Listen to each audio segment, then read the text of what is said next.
So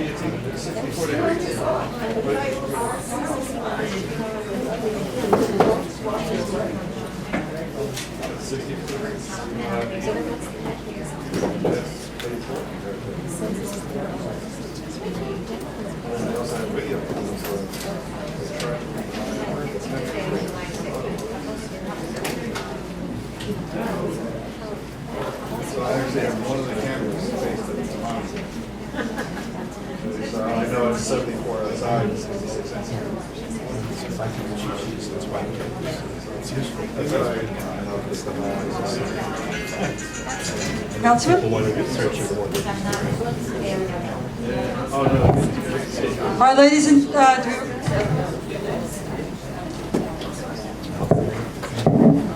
ladies and gentlemen, good evening. Welcome to the Borough Board.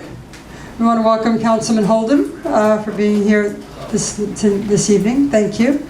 One bit of housekeeping. In accordance with Section 13 of the Borough Board bylaws, the following vice chair has been designated by their respective chair to serve as an alternate at the meeting of June 17th, 2019. First Vice Chair Steve Goldberg, for Chair Joseph Hennessy. I will accept a motion to approve this designation for Board 6. Betty Bratton first, Vinnie second. Thank you. All in favor? All opposed? Motion's carried. Thank you. We are not going to be doing the, I assume it's a 384B, today for the disposition of land to the Bartlett Dairy until next month. Due to a scheduling conflict with the council member, we apologize for the inconvenience and look forward to hearing this item at next month's meeting. The introduction of New York City Department of Design and Construction, DDC as we call it. As the city's primary capital construction project manager, the New York City Department of Design and Construction builds many of our civic facilities New Yorkers use every day. DDC provides communities with new or renovated structures as a firehouse, libraries, police precincts, courthouses, senior centers. The agency collaborates with the other city agencies as well as emerging and world-renowned architects and consultants. With us this evening is Andrew Holwick, Deputy Commissioner. Deputy Commissioner Holwick will deliver a presentation on DDC's strategic blueprint as well as discuss ongoing projects in the Borough of Queens. Accompanying the Deputy Commissioner tonight is Jeff Margulies and Jessica Douglas, members of the intergovernmental team. Welcome back, Commissioner Holwick, as always. Good evening, everyone. Many familiar faces here. Queensborough Hall alumnus. Yes. And I'm thrilled to be back because I feel like I'm at home here. So we're going to do a couple of things today. First of all, Lorraine was invited tonight. She sends her deep regrets. You know, she doesn't miss an opportunity to join all of you. She's a Queens native, and this is always home for her. But in her stead, we'll try and do our best. Lorraine was appointed by the mayor to the Department of to be the Commissioner of the Department of Design and Construction last July, about 1 year ago at this point. She asked me to join her at that point to help her do point on communications and government relations and really make sure that we're extending the hand of communication to everybody in this room, because I know we're a highly visible and important agency to everyone here, and we're trying to do our best. And part of that is really making sure that you feel like you have an ear in that giant bureaucracy. So that's what we're here tonight to talk a little bit about. So I'll get started. The first thing that Lorraine did when she got to DDC, she recognized that it operates a lot differently than the other agencies she's responsible for, the School Construction Authority, which is wrapping up construction on a homeschool that my children go to, PS 144. And it's just, it's like gangbusters. They say we're going to design a building in X amount of time, we're going to construct in X amount of time, and lo and behold, it happens, and it will be opening this fall. The timeline at the Department of Design and Construction is a little less clear, and we recognize that. So the fact is that we're bound by a lot of rules, regulations, and policies that SCA isn't. So she tasked me, she tasked the new First Deputy Commissioner, Jamie Torres-Springer, and all the staff to really look really hard at ways to fix it. And I know this is kind of boring, so I'll try and go quickly through this. Is highly important, what we're doing right now, because the aim is to make the design and delivery of capital projects that everyone here cares so much about happen a lot more efficiently and transparently.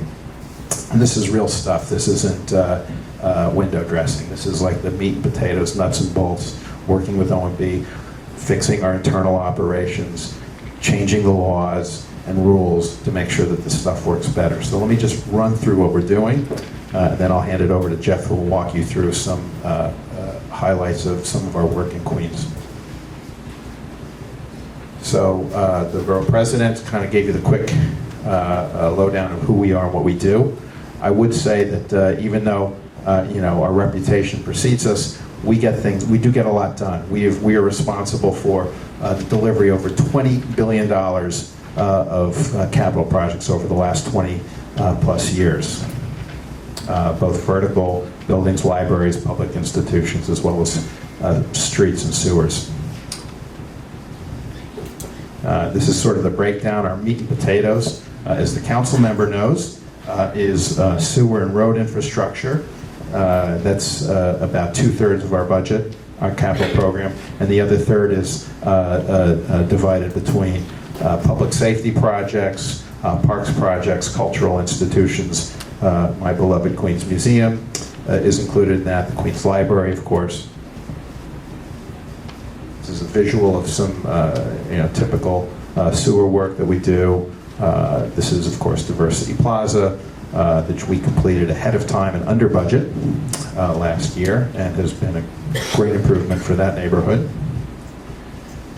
We don't live in the Bronx, but the Bronx really has these beautiful jewels, these step streets that we've reconstructed, really transformed them from sort of 1970s style infrastructure to these really just, it's world class. Here's a public safety. This is Rescue Company 2. As you know, we're working on some really highly visible public safety projects in Queens as well. This is just a fancy architecture, but it serves a real purpose. It's the Salt Shed in Manhattan. I'm sure everyone's familiar with that. Glen Oaks Library. Again, our history, sort of our reputation precedes us, but I would argue that once these things are delivered, these are really transformative community amenities. I know that the borough president is on top of us day in and day out to make sure that we actually deliver them. And I think we're going to be cutting the ribbon on another one very soon. And this is something that Jeff and I have been just neck deep in, this major resiliency project that's going to help us really try and address the immense impacts of climate change along the east coast of Manhattan. Of course, we're doing a lot of work. We'll be out here talking to you about some resiliency work that we're doing in Queens very shortly. Okay, moving along.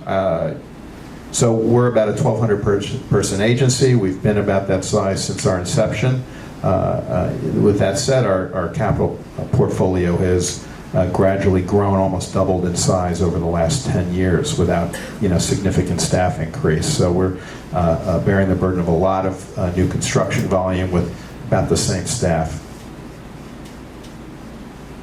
With that said, we're trying to get projects into construction more quickly. This is, an economist put this together, but basically sort of the general trend is we're really working hard to get projects into construction. That's gradually changing. Same message with this slide. That said, I think we all know about some of the delays and burdens of getting things out of the door. So with Jamie, to our Spring of the First Deputy Commissioner, myself, and certainly driven front and center by Commissioner Grillo, who's really been working for us. Really, it's cool because she's really kind of encouraged all of us to be our true selves. We really want to do better, and she's kind of giving us the ability to do better. She's like, just go figure out what's not working and fix it and do it. So everyone's really sort of taken that up and is thrilled to have that mandate. So we've kind of looked at ourselves internally, about how we work, about how we're regulated, the laws and rules that kind of slow us down, which even though they're intended to make sure to prevent corruption, misuse of public funds, There are also steps that kind of slow us down. Our relationships with the agencies for whom we're building it's challenging. How we communicate what we're doing with you, we're here regularly, but we need to make sure you feel comfortable that you're on top of what we're doing. So we developed a strategic blueprint document, which is available online. Of course, we didn't bring copies, and I'm just like killing myself. But we will send copies to make sure that the Borough Board has it. Send them to me, I'll send them to you. Absolutely. I just want to tell the council members that came here for the vote, that there's no vote tonight, just so you know. Councilman Richards had a conflict, and it's his district, so let's wait a few weeks. Just so you know, go ahead. You can sneak out now if you want. So this document, it's dry as a bone, as is this presentation, but I strongly encourage you to read it. It's like the guidebook to making city government work better, particularly on the capital side. It is, honestly, it's like a bearing of the soul of a bureaucracy. I'm really, really proud of being a part of this document, but it really points the finger at specific agencies, including ourselves, about what we could be doing better. It's really, really important. When this administration comes and goes, we'll have this document. We should not put it on the shelf. We should continue to use it. The first thing we focused on is really the front end when projects come through the door. When a sponsor agency says, "Hey, why don't you build a library? Here's some money. This is what we want to do," and then all of a sudden it's on the books of DDC. We're not really clear if the scope's accurate, the money's sufficient to fund that project. We're going to really bulk up our initial review of those projects, which works better for elected officials who are putting money into those projects, the sponsor agencies that want these things built, of course us, so we're all clear, we're all on the same page. Once the project is on our books, we need to be better project managers. So we have initiated a lot of internal process improvements to make sure that happens. We need to be the hammer when our contractors aren't doing what they're supposed to be doing. We need to be responsive to our sponsors and our communities where we're working. We need to do a better job of that. We need to make sure our contractors are delivering. We live in a low bid environment, and there are people who work at DDC who could tell you all about the burdens of the low bid environment. If you take some fancy, highly designed project that requires a lot of engineering and expertise, and you ask the person who's going to do it for the least amount of money, I think that's a formula that sometimes it works, sometimes it doesn't.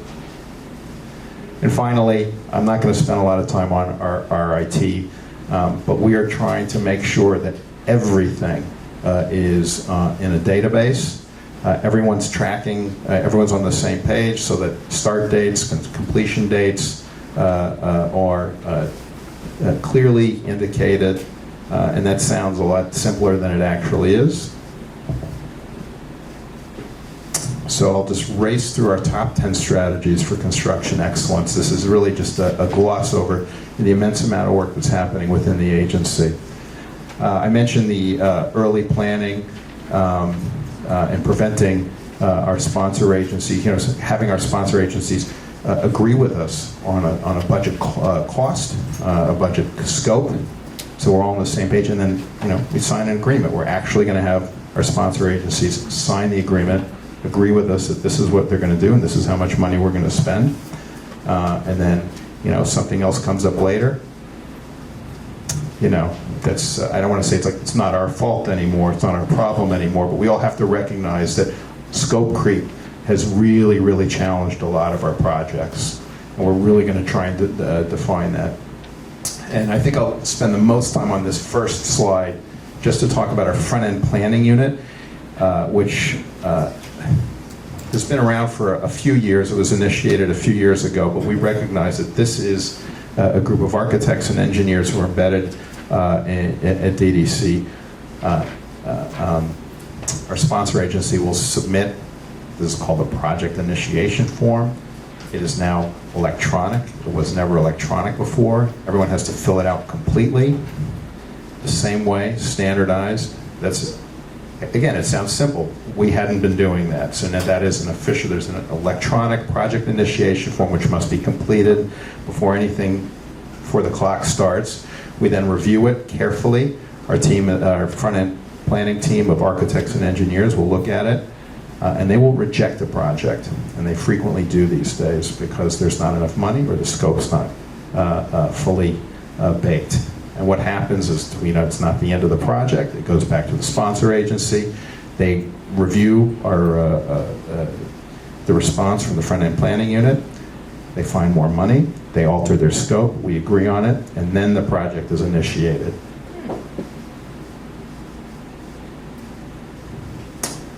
And then we have to make sure, once the project is initiated, that we jump immediately into the design process. That means getting the certificate to proceed from the Office of Management and Budget, running through the multiple layers of approvals that happen internally. It is, to say the least, a complex project that takes many, many days. So we've centralized all this in our ACO's office and our Agency Chief Contracting Officer's office, which again was not centralized before, and projects are beginning just to move more quickly. Once the project has gotten the certificate to proceed, once the project is initiated, our project managers, both on the design side and the construction side, must manage the contract. And we are really cracking the whip on our project managers. And I will come to this, our meetings on specific projects, on libraries, and infrastructure, and I will observe our project managers and make sure that they're not just giving you straight answers, but they gotta own their contractors. It's very important. So we're making sure that happens, but they have to feel like we've got their backs as well. There's, in a bureaucracy, there's a lot of hierarchy. What we're trying to do is that we are gonna empower them to make decisions and stick with them. That includes providing training for them so they have best management practices for being good project managers.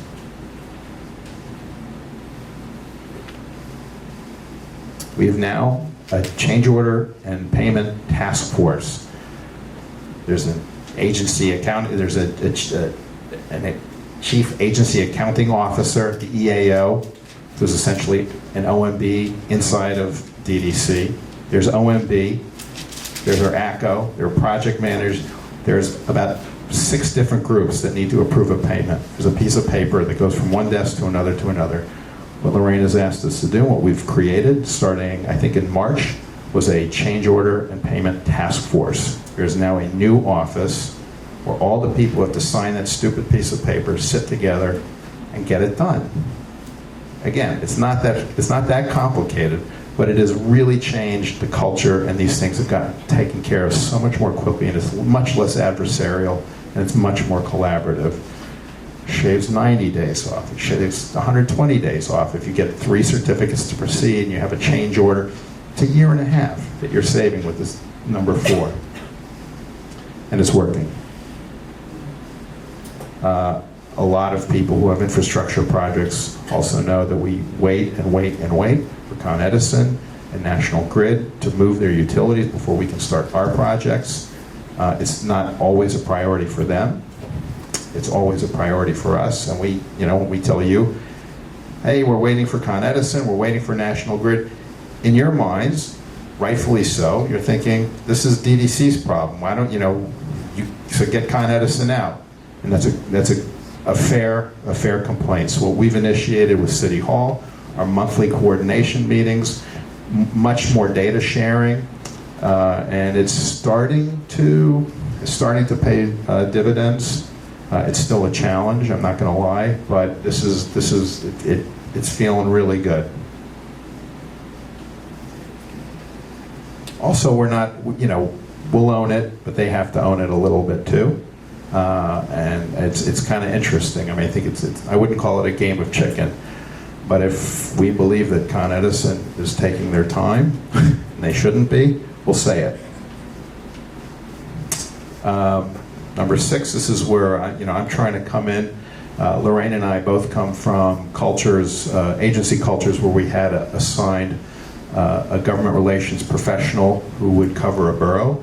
And of course, many of you here know Jessica Douglas, who has joined our team a few months ago and is our Queens person. And she's been really terrific. And if you need anything ever, Jessica's your woman. She's terrific and she's energetic. And she's supposed to be the face of DDC for you. We're all here, but anything you want, anytime, and then she'll get it done. Right, Jessica? Yes, sir. I love her, by the way. I think she's just terrific. Again, our procurement system, we have the Mayor's Office of Contract Services, we have OMB. I mean, there are just so many different steps to this process that are so burdensome, and trying to explain to you where a contract is just exhausting. So what we're trying to do is just take it all over. For example, we've gotten delegations from Mox we have to put public notice in the city record for 2 or 3 different things, and we'd send the piece of paper to Mox. Maybe they'd get to it, maybe they wouldn't. We got delegation. We can put out these notices, and I'm boring myself talking to you about this stuff, but this is what makes this stuff take so long, and we're fixing it.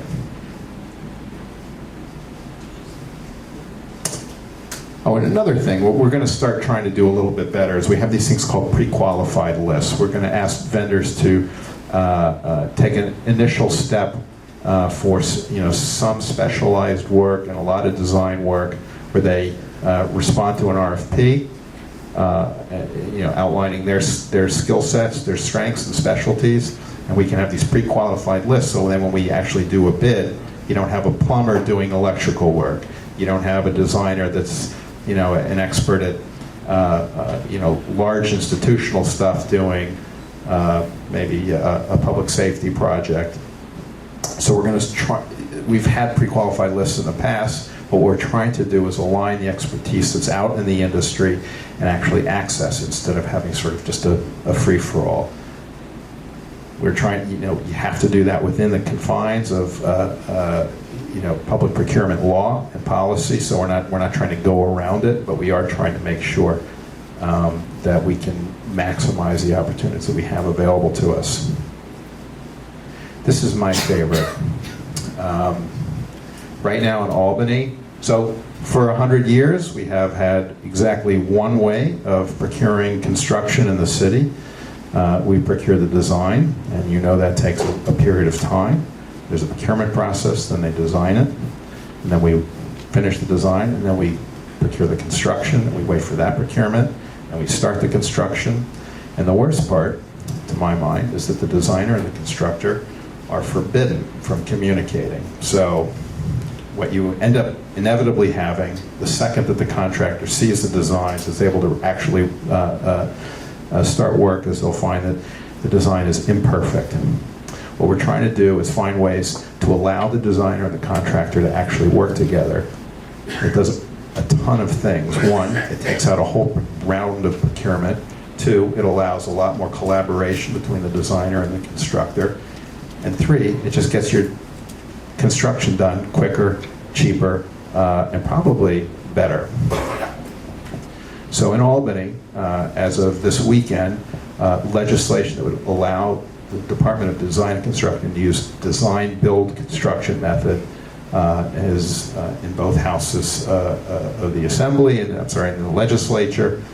And we are, I don't want to say anything, knock on wood, but we're confident that this game-changing project delivery tool will be available to us for many, many projects, including parks projects, cultural projects, some of the street and ped ramp projects. And I know the phrase design-build has probably got a bit of a reputation in this room because of the Borough-based jails program, but what we're talking about here is your garden variety project delivery, your garden variety projects.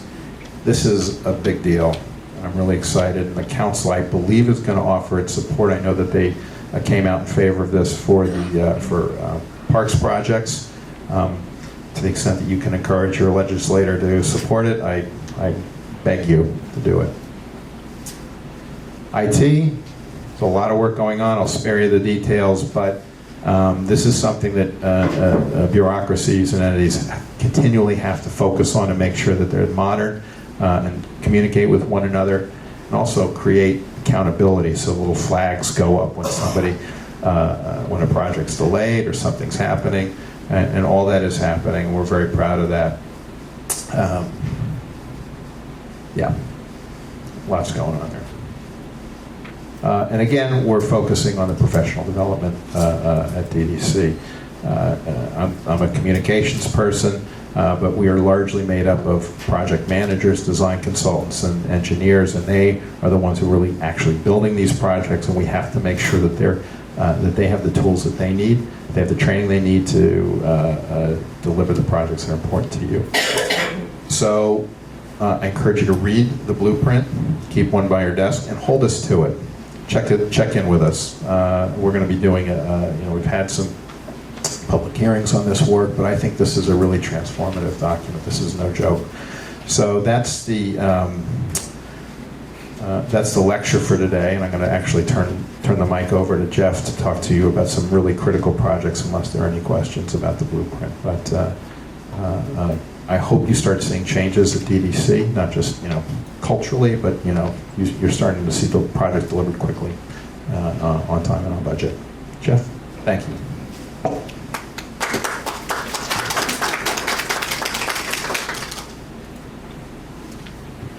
Good evening, everyone. Jeff Margolis, DDC Executive Director of Intergovernmental and Community Affairs. Thank you again for having us.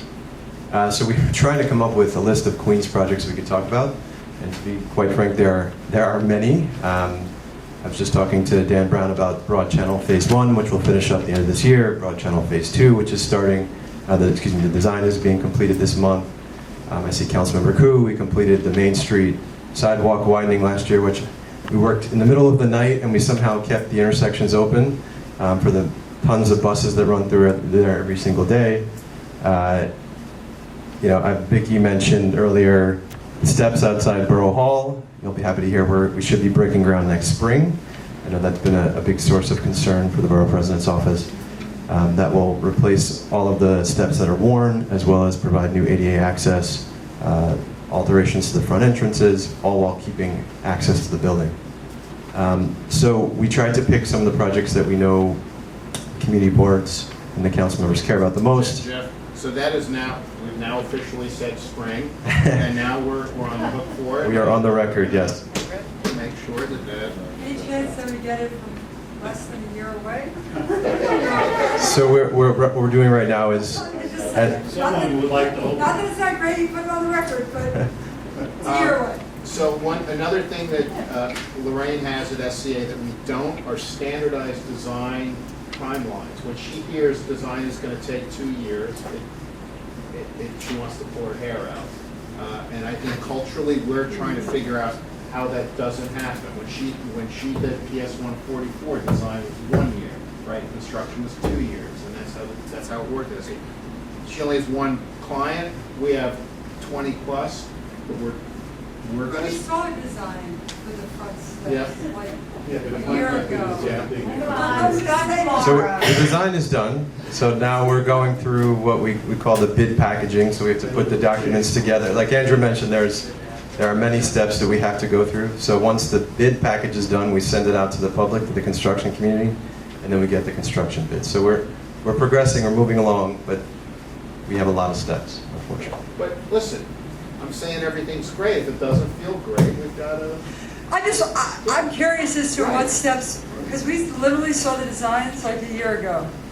So, and I know you're here, and I'm not here to put you on the spot. I'm just, why not? but sort of, yeah, that's what I do. And so I guess what happens this is what frustrates constituents, right? And frustrates district managers and chairs. which is that if it was designed a year ago, what's going on in the last year? Right, so we have to submit to DOB, we have an architecture and engineering, we call it constructability, to make sure what's being designed is actually buildable and feasible. So there's that review, there's a legal review internally to make sure that the contract itself is something that is acceptable to the construction community and it makes sense. So all of those steps happen as the design is progressing. You know, that's why people complain about government, right? I'm just saying. And I want to Understood. pick on that one because it's No, the one no. I'm most familiar with, right? Because I'm Of the one course. who started generating that. The stairs are very dangerous. But Clive, do you want to let them get through the presentation or want to ask a question about process? Go ahead. No. Whatever. You sure? Yeah. All right, so why don't you go through the project? Sure, so I'm sorry, as I mentioned- interrupted my own rules. We're happy to feel free to interrupt, please. But we picked a small subset of projects. I know there are tons more out there, so please, we're happy to answer any questions you may have as well. So Hunters Point Library, we spent a significant amount of time with Councilmember Van Bramer about this lovely project. This is a very complicated and beautiful library. The good news is we are very, very close to the finish line. We expect to open this building at the end of this summer. Queens Library is doing their fit-out process as we speak. What you see here are, we call them safety enhancements.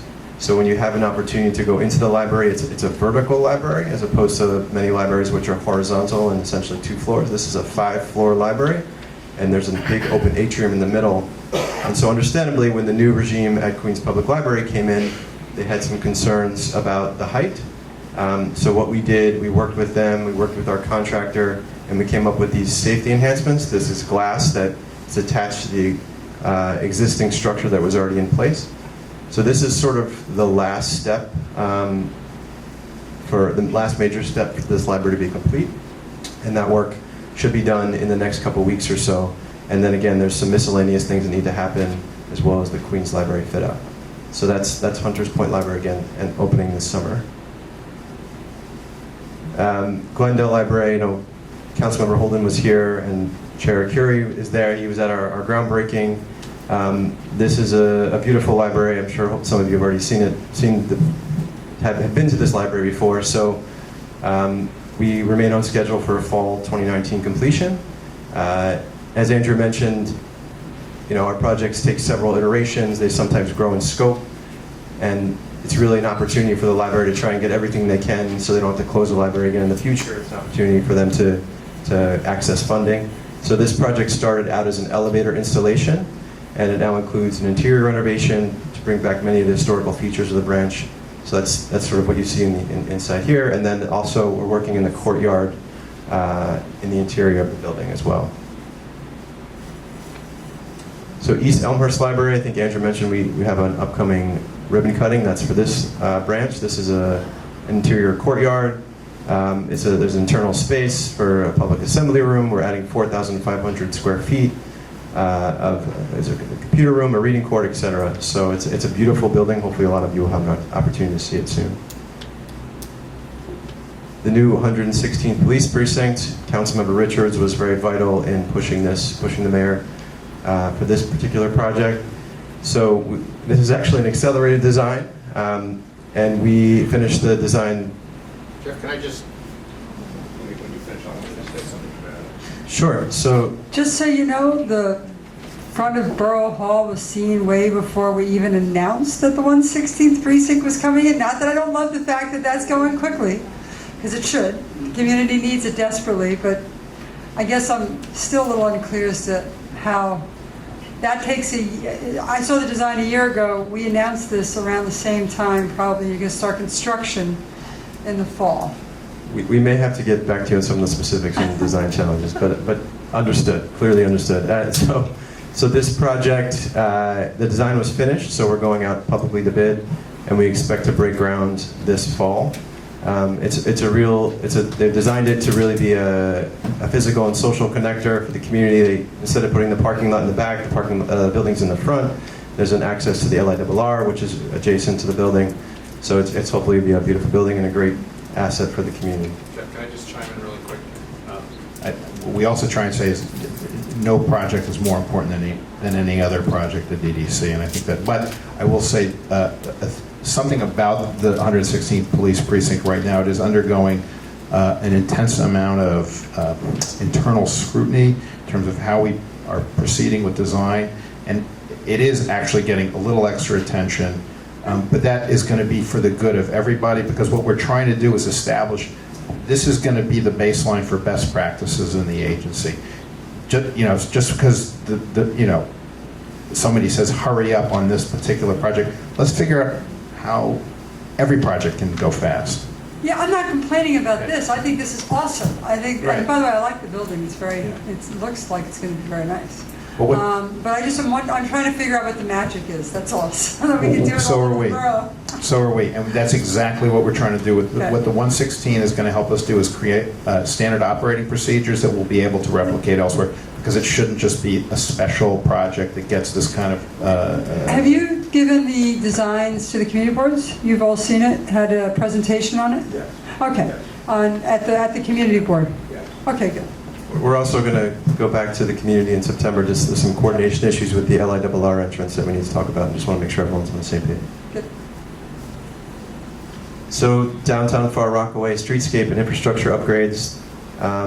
This is a major capital project in downtown Far Rockaway. We recognize that. We've gone to the community 3 times already, I believe. We're actually going to go back in July to really talk about how we can mitigate any impacts, make sure everyone understands how important this project is. This is really, it ties into the rezoning of the neighborhood, and it improves the streetscape, pedestrian safety, et cetera. This is actually also a rendering of the downtown Far Rockaway new library that we're building. So the project also includes a new plaza between Beach 21st and 22nd. And there's a large, as I mentioned, large interagency coordination because EDC has projects. We're working with DOT and DEP. And there's parks project in the neighborhood, so there's a lot going on. And so that one's actually going to break ground this summer. Penelope Avenue. So I know Councilmember Holden, we've had a lot of conversations with him in his office about this project, CB5 as well. So this is a major capital upgrade to the water main and sewer infrastructure for the area. I know CB5 has been pushing for this project with DEP for a long time, and the project will help alleviate longstanding flooding issues for the community, and we expect work to be done this end of this year.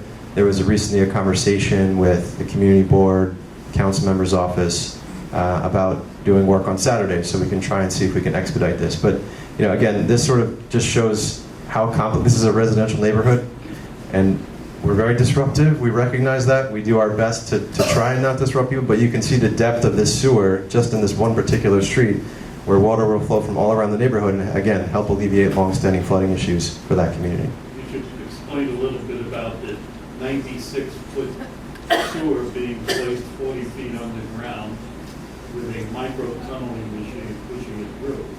That people see the disruption and in an intersection, and they don't realize it's a massive project underground. It's great to have an engineer as a chairperson. But it's Yeah, so we're actually, there's another project coming down the line. We call it Calamus Phase 2, 70th Street, also in the same general neighborhood. And so there was a change on Calamus Phase 1. There were some real concerns, understandably, from the residents about the sewer coming right next to their sidewalks and driveways. So we redesigned Calamus Phase 2 to do a tunneling, a boring machine. So instead of open trench like this, where you see it right in front of your house, and it's very disruptive, we're actually using a machine to go much deeper, where you won't see the same impacts. There'll be a hole in every intersection, and the machine will go down and do its work, and then move on to the next intersection. So again, we're trying to come up with different ways to have less impacts on the community. Southeast Queens Initiative, this is a collection of approximately 55 capital projects all over the neighborhood, as you'll see, working with DEP and DOT.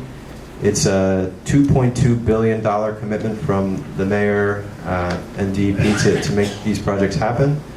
And so we're managing all of those projects. DDC is managing them.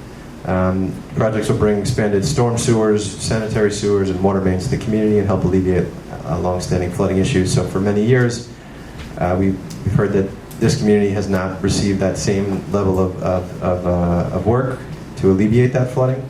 So this is really a way to do that.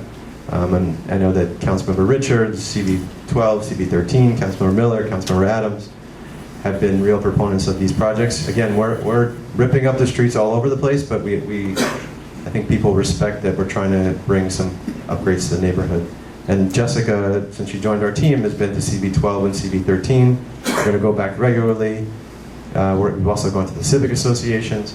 So we're committed to providing updates as we continue to do all these projects. This is one of those projects. We had a groundbreaking with CB13, Councilmember Richards, not too long ago, SEA 23 in Brookville. And again, the main goal is to alleviate flooding and bring new infrastructure to the neighborhood. And then once we're done, once we leave, once we're not disruptive anymore, you'll have final restoration with new curbs, sidewalks, and roadways. So that's the general overview we have.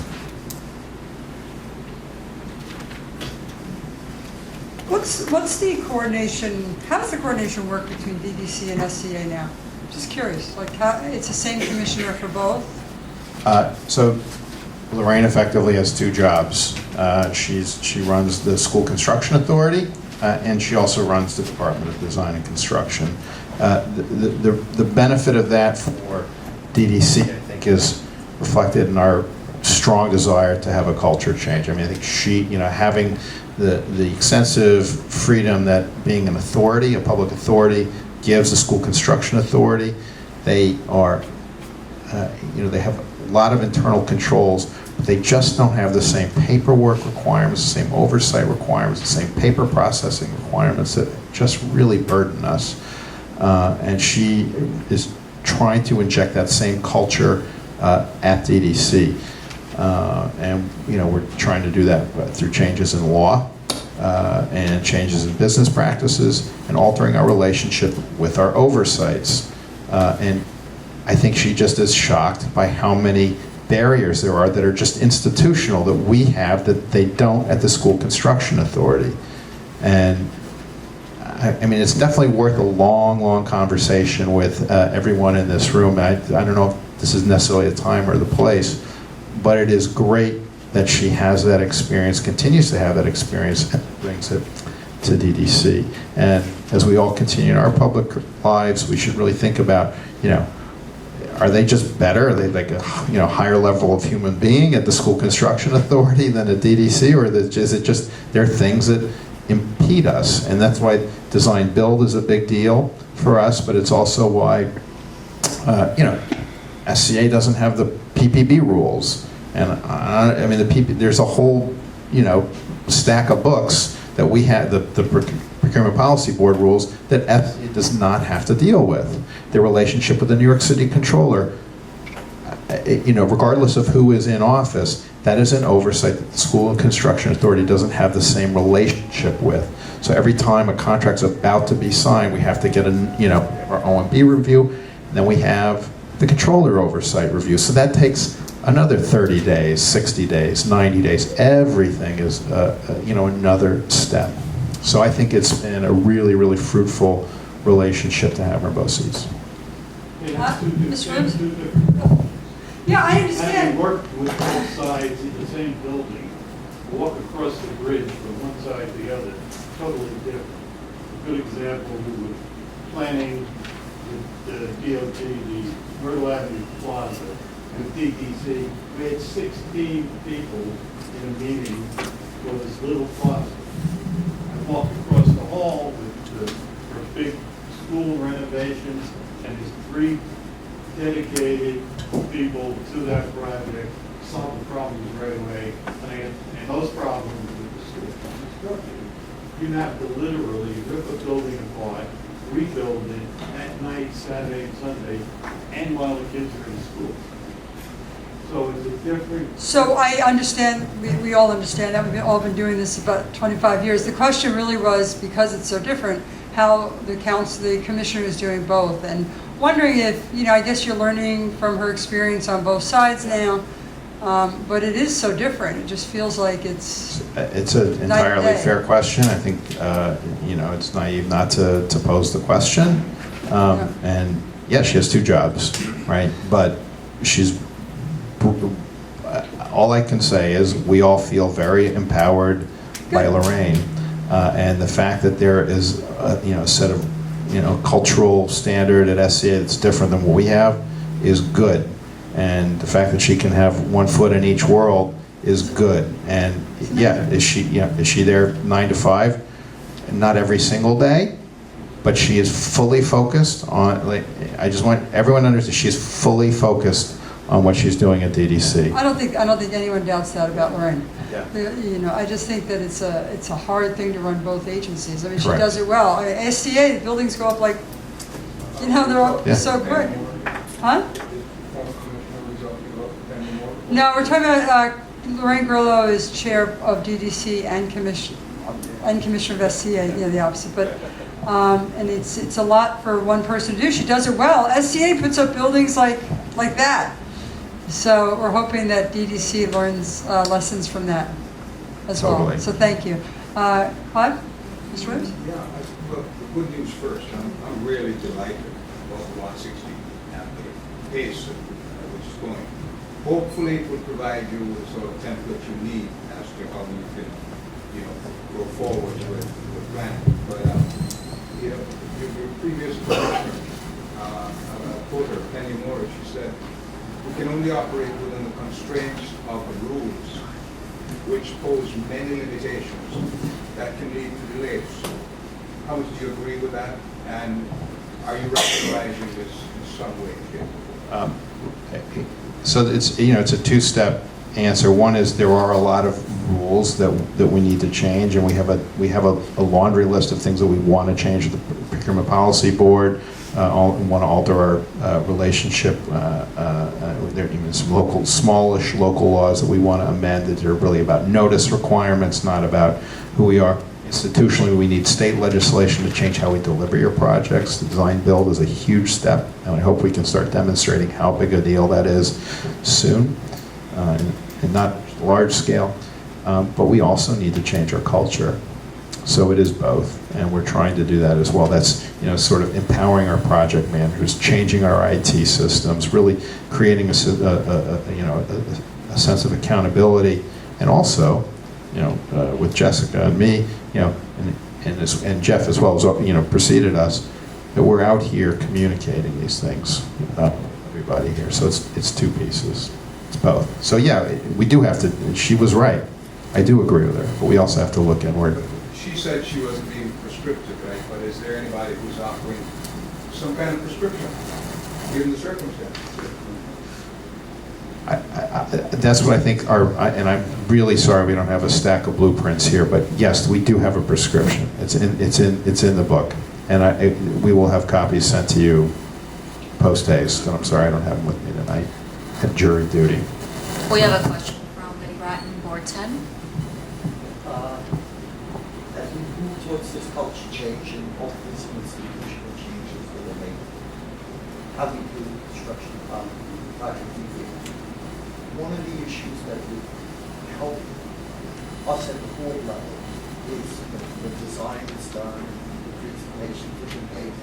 Everybody's anticipating the construction, and then you have all of the regulatory delays and all of the things that are somewhat out of your control. What would be helpful would be a regular update to the boards, rather than it waiting till the community is driving us nuts because they're at frustration level. If we would be able to know, okay, this is going on now, and this is what the delay is, this is what's going on, this is what this, if we had that ahead of time. Here. And knew, we could offset some of the angst. So what we're doing in our unit, because I'm just on your side on that one, 100%, and we're doing our own standard operating procedures. We are now requiring our project managers at every one of those steps to tell us so that we can tell you. So when construction, so there's like 5 or 6 specific milestones, and they're all the sore spots, the ones that you're worried about, that we know about, that they're engineers, right? God bless them, but they don't see things your way like I think we do. So we're putting it in writing. and their deputy commissioner and me are signing this piece of paper, so that they're held accountable and we're held accountable. So if they tell us, then we tell you. We can't tell you if they don't tell us. So it's sort of on both of us. The other thing that, That's a new practice. I'm sorry to interrupt. that's a new practice relatively, that is Brand new. effective. We just started The it. project is under construction, and we get the regular construction notices in the world of social media. Right. That's an excellent thing. Yeah. Well, one of the things I'm seeing is that because we have so many infrastructure projects with Con Edison and National Grid and water going on in the borough at the same time you're doing other projects, it's often hard to know who's working on what project. You know, is Con Edison working there today because of the DBC project, or is it something else unrelated? You know, it would be helpful if we know when utilities are working for you, then we know, okay, it's not on your list, then it's something else. Yeah, totally. And yeah, and no, so it's, Very frustrating. and I mean, to be quite frank, I mean, they don't always tell us when they're going out as well, so that's why we have that dedicated But you liaison. know when they're working for you. Right. Right, well, so what happens is, you know, just very high level, we tell them we're doing a project, we say, get the heck out of the way, and they don't always do that. So then the project comes along and we're ready to start construction, or a few months before, they say, oh, we gotta move our lines, our gas main, we're gonna upgrade it at the same time, so we're just gonna go in and, again, they don't tell us necessarily they're going in, but there are times when our contractor is supporting their work, or, you know, we're working together. So there's a lot of collaboration. We can try and figure out ways to do that. I mean, again, that's why we have that dedicated liaison. He or she's supposed to talk to you every single day if needed, so. Question from Dolores Orr of Ward 14. Hi. So your relationship with the utilities out in Rockaway, we have PSC&G. Are they more cooperative than Con Ed or equally non-responsive? I cannot answer that question, because they're, you know, I guess just based on that answer, probably better. Okay, well, that's good to hear. Jeff, do you want to opine on that? That's okay. That's Yeah. good enough. Yeah, and I just want to comment, the forestry library, that money was actually funded at the beginning of Helen Marshall's reign as borough president. So it's a great day it's happening, but it's a sad story that it's taken this long. And it was unrelated to downtown Borough. It was supposed to be built twice before downtown Borough. But I do want to just quickly share an experience we've recently had. You know, we tend to have ask for a roadway work embargo in Rockaway during the summer because of all of our visitors. So Beach 108th Street is going to be totally reconstructed. That is where the ferry comes in and lands. So we have 300 people in the summer, 300 people every 20 minutes getting off the ferry and walking from the bay to the beach. And it's going to be completely reconstructed. And I would say that we sat with DOT and DPC for 2 hours to come up with the schedule of what side of the street, on what days and what hours and what months that work should be done. And we walked away very satisfied. So I wanted to thank you. Jeff, you want to? I mean, we try, we understand that, you know, we're, as I mentioned, we're very disruptive. We try and accommodate as much as we possibly can. That's what we're here for. That's what Jessica's here for. That's the two of us. So please don't hesitate to reach out. You might not, again, just to be quite frank, as Andrew mentioned, we work with a bunch of engineers, and sometimes they don't necessarily see or understand. That's what we're here to try and bridge that gap. Well, it's been a good experience so far. Nothing, work hasn't started, but just the meeting. We're gearing up, I'm sure. Not to badmouth our colleagues, by the way. I didn't want that to come off the wrong way either, because they're working their tails off too. Thank you. Renee Chatham Hill of Ward 12. Thank you. I agree with Betty that the community board, the offices need to be notified, but I believe you need everyone to share people their emails as well, because sometimes we don't see it until a week later, like I'm in charge of putting it on Facebook so the community knows, and they don't do it, so I find out the same day and post it, so we need to know as well, we need our emails, and to send notices to the community board office. We'll loop back with you and make sure that that is coordinated. Clive Williams and 413. I do know that in working with the contractors, right, you want to maintain that relationship, a cordial, good relationship, collegial relationship. But have you implemented any sort of carrot, any sort of incentive in the process that makes them comfortable?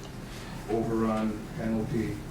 So another spot-on question. Yeah, I mean, I mean, I hate to say it, I mean, it's a little bit of a buyer's market in New York City infrastructure, and we are trying to make it more attractive. I mean, part of this whole blueprint is to make it more attractive to more people to participate in this. You know, we're trying to expand opportunity. You know, we obviously have a pretty thoroughgoing MWBE program that's extending opportunities to smaller contractors, but we really want to just make work in New York City more viable for all contractors so that there's more competition and therefore more desire to get things done more quickly.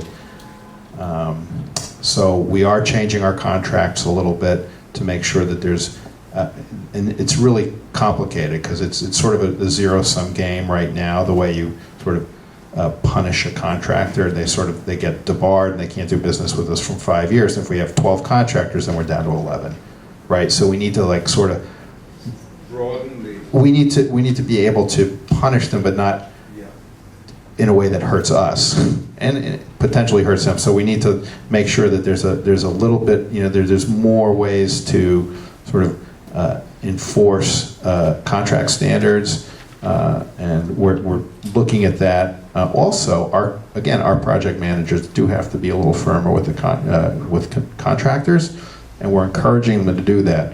And part of the reason they're not is because maybe they didn't feel empowered to do so. So there is a bit of that culture change happening right now. Also, in terms of on the carrot side, ESCR is an example where we're really going to, you know, we're on a very, very tight timeline on that. We're trying to get that gigantic project done before hurricane season 2023. There will be incentives in that contract. People think of that maybe as pork, but money talks, and it does encourage contractors to. But maybe you want to look at the 116, right? And see what kinds of carrot is built into that. Yep. And use that as a model. That entire project is being documented because that is supposed to be our, you know, we have our, you know, absolutely the best of the best working on that project, and the idea is to make sure that the practices that they've figured out continue. So absolutely. So it's the whole, it's Carrot. stick, it's internal processes. Vinnie Arcuri, Board 5. Once you guys get out in the field, we've had great relationships. Talked about looking at Saturday works and everything. The gap is that when it goes from, we sit with an agency, we decide what the scope is, we jointly go after funding, and it goes to you guys. We're not allowed to see anything until 90% documents on big projects. And when we get them at 90% and we have comments, they just go down the tubes. For a good example, we just got 90% on HWK 878, I think it is, White Glove Avenue reconstruction, property line from Flushing Avenue to White Glove. Right. And we had addressed, there were 2 or 3 streets were left out. Because it's every street, side street, 2 or 3 were left out, and we said they should be put in. We get the 90% documents, they're not in there. I went through the drawings the other day, and there's no 2 lampposts alike. So you tear it, what you're doing is have the contractor remove the lampposts, store them, refinish them, and reinstall them. And it's 5 different style lampposts from Flushing Avenue to White Grove. And this is one straight boulevard that ends in a plaza. And I think it costs more to restore, take down, restore, and replace than to just put all new ones. And it's a hodgepodge. You know, And then we get to the point when the project is finished, half the time we don't know if it's finished or not. At Glendale Memorial Plaza. There was a situation where you did water main, sewer main, added to a simple plaza project, made it a gigantic project, and destroyed the root structure for 6 or 8 trees. And they have never been replaced because they weren't in the contract to start. And we're trying to find out when you're going to take care of that. Little things that drive me crazy, especially, but people keep asking what we're going to do. Do we really have access to the plaza? We have a Memorial Day service there. We just took it over. You know, and we don't get an answer. But your people in the field are great. They work good with us. They keep us informed. And we get along. You're supposed to get these mailings at a variety of stages of design. You're not supposed to find out about something at 90% of design. There are actually 3 steps before that where you're supposed to get a piece of paper in the mail, and sometimes extensive documentation. I'll just finish. So maybe you do, maybe you don't. So our standard operating procedure, the thing that Jeff and I are now going to be responsible for is they're going to tell us before those pieces of paper go out. So if we know that this is a big priority for you, it's on us. And so you have a face and name, so you can call us. I really think it's the team assigned. For example, this water sewer project down on Beach Channel Drive that you need to drive a tank over the street. The water sewer projects by me, by Board 5, they're patching very much, completely different so that you can use the street. You did learn from one of our projects in Board 5 when they found lead in the soil. Before you started Beach Channel Drive, you did borings to look for lead in the soil. So you all learning, but each project team is different. So I don't know how you can change that at this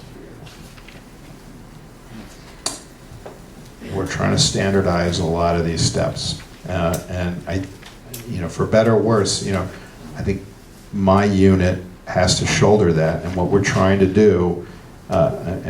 We were mostly a design and construction agency since our inception, and what we're trying to do is add this communications aspect to it, and they have done great, but we're trying to professionalize that a little bit more. And we're not hiding the people who do construction from you, but we're now able to say, hey, we need to probably go out and talk about this a little sooner. But duly noted. I mean, we do have standards for design. I know exactly what you're referring to. I mean, there was borings on that particular project. Nothing was found for whatever reason. I can't speak to the guy or woman taking the borings, but completely understood. We do try and standardize those kinds of things. And again, not for nothing. We do send a letter. It's not a perfect letter during design. There's a number, someone on there. There's usually an engineer, to be quite frank, but that's what we're here for. We're happy to help field those inquiries. From now on, it's on us to make sure that you know. It's not up to the piece of paper. It's my Absolutely. responsibility that you know, right? We'll keep annoying. Yeah. We're happy to be annoyed. Yeah. Bernadette English of Board 3. Well, we're happy that the East Elmhurst Library is going to grand open next Friday, so it's the main library in our area, so we're happy. It took a long time, but it's finally going to be open, so we're very excited about that in East Elmhurst. I'm North Forest Park Library, and I'm very jealous. I think that is, when I went to visit that, to me it's like a perfect use of public design money, I love it. It's my favorite. I can't wait to see it. Clyde Williams, Board 13. This is taken directly out of your playbook, guys, right? Your design priorities are based on 4 guiding principles. Equity, sustainability, resiliency, and healthy living. That's what you say. Correct. There has got to be a way that you seriously communicate each of these principles to the community. I think you, as much as you are technocrats, you have to find a way to include, as you emphasize, seriously, the communication aspect of it, where there is a PR person or department specifically to address the real human concerns of the projects. That is something that really have to take seriously. Yes. Totally. Yeah, and not to, you know, because on the other side of the table where, you know, the public sits, this is your library, this is your street, this is your home, and we have to sort of understand what we're doing when we do it, and we have to communicate it in a way that you feel comfortable with us moving in and doing all this public work, right? And it's that communication piece is, I just couldn't agree with you more. You know, if you build a gigantic sewer project and you've sort of walked the community through the process in the right way, they get it and they like it and they'll endure it. If you do it the wrong way, they'll be mad and they won't like the end product either. So it's just, communication is paramount.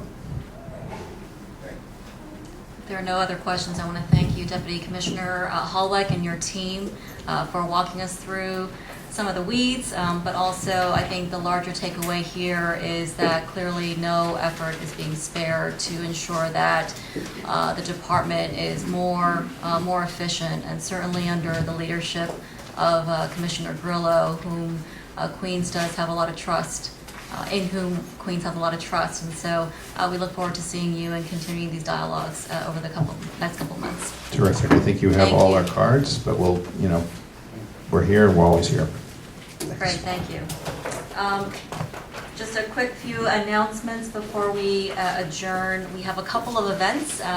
Summer is pretty well underway. Tomorrow we've got Borough President Katz is hosting her annual Celebrate Jerusalem concert over at McDonald Park in Forest Hills. We hope you get the word out. Followed by Wednesday, we will be hosting Pride Month celebration here at Borough Hall, our annual event, in collaboration with Council Members Drum and Jimmy Van Bramer. And then, of course, this Sunday, we have our annual Only in Queens Summer Festival out in Flushing Meadows, Corona Park. And so we do hope that you get it out to your members, throughout your districts, and certainly to your family and friends. Otherwise, the next joint meeting of the Queens Borough Board and Borough Cabinet, as you know. Monday, July 15th. Monday, July 15th, 2019 at 5:30 p.m. here at Borough Hall. Thank you very much. Meeting is adjourned.